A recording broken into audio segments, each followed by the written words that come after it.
For today's video, samahan nyo ako at tayo ay magluluto ng crispy hisaw. Wala kasi ako magawa dito sa bahay kaya naisipan ko na lang na magluto nitong hisaw. Kahit na medyo mahirap ito gawin kasi nga iniisa-isa ko to tanggalin ang laman ng kanyang hisaw ng tinae, ang bot na lang dito. Pero kahit medyo nakakapagod, kinaya ko kasi nga gusto ko. Tinanggal ko muna yung mga mayonnaise doon sa loob ng hisaw. O, mayonnaise na lang ha para hindi na yung pangit pakinggan. And then hinugasan ko ito ng maigi, nilagyan ko ng kalamansi and then asin. Tapos kinumus-kumus ko lang para nga makuha man ang lansa niya. And then pagkatapos niyan, hinugasan ko ulit. O diba, sobrang linis na. Nang maluto, ewan ko anong lasa, char. And then pinakuluan ko lang ito ng mga 2 minutes hanggang maluto lang yung hisaw niya. Nilagyan ko lang yan ng luya, bawang, sibuyas, paminta at saka tubig. Para kahit papano mamaya ay may lasa na rin. Ayan po at sinalang ko na at maya-maya ay tinitingnan ko kung kumukulo na ba. And then ayan at kumukulo na, kunting halo lang and then binahit ko na dayon. Kasi pag nasobrahan ito sa laga, pangit naman ang lasa kasi nga malanta. Ayan at nilipat ko na yan sa aking lagayan and then hinugasan ko ulit ng ilang beses. Sobrang linis talaga ng aking ginawa. Masarap naman siya. And then nilagyan ko ito ng crispy fry. 1 kilo ng crispy fry ang nilagay ko dito kasi medyo marami-rami na rin yung aking hisaw.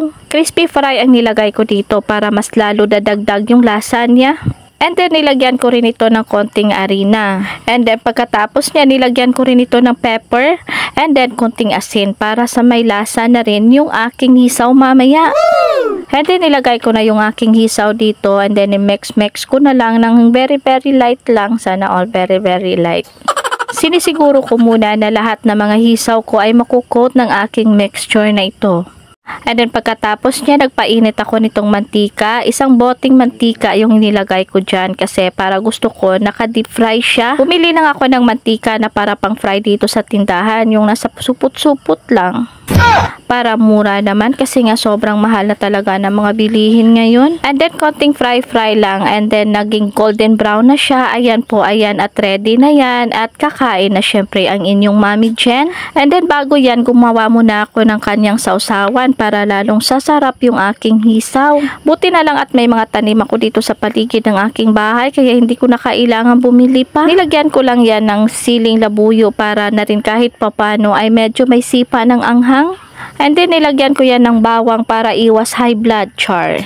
And then nagayat na rin ako nitong 2 pirasong kalamansi para na rin kahit papano ay medyo may asim kilig. And then of course hindi mawawala itong sibuyas ko kasi sa sibuyas talaga lalong napapasarap ang yung sausawan at yung kinakain na sinasawsaw sa sausawan, char.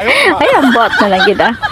So dito muna ako nag-upload ng video ko sa aking profile kasi nga sabi ko sa susunod na araw na lang doon sa page ko kasi nga sobrang pagod na, dami kasing gawain, busy. And then nilagyan ko lang ng sarili ko and then of course hindi mawawala ang dato puti and then nilagyan ko rin ng black pepper. Ayan po at kakain na po ang inyong Mami Jen. Ito yung aming sausawan. Bango. Tapos ito na po yung aking hisaw sa damakmak na hisaw.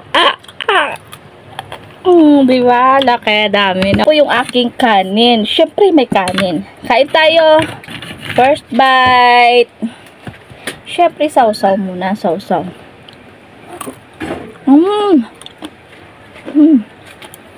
Hop.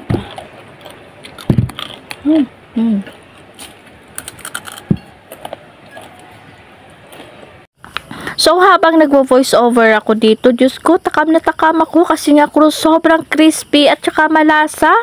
Kaya kung sa gabi mo na panood ang aking video, magpansit kanto na titlog ka na lang para kahit papano ay hindi ka gutumin. First time ko gumawa nito pero hindi ako nagsisisi kasi sulit na sulit, mura na, masarap pa. Kaya subukan nyo na rin magluto para masabi nyo na totoo ang sinasabi ko, char. Marami pa ako gustong lutuin na pagkain kaso nga lang medyo busy and then of course wala sa budget, no? O busy ka dyan, wala ka lang budget. So hanggang dito na lang muna tayo guys. Thank you again for watching. This is your Mami Jen saying bye.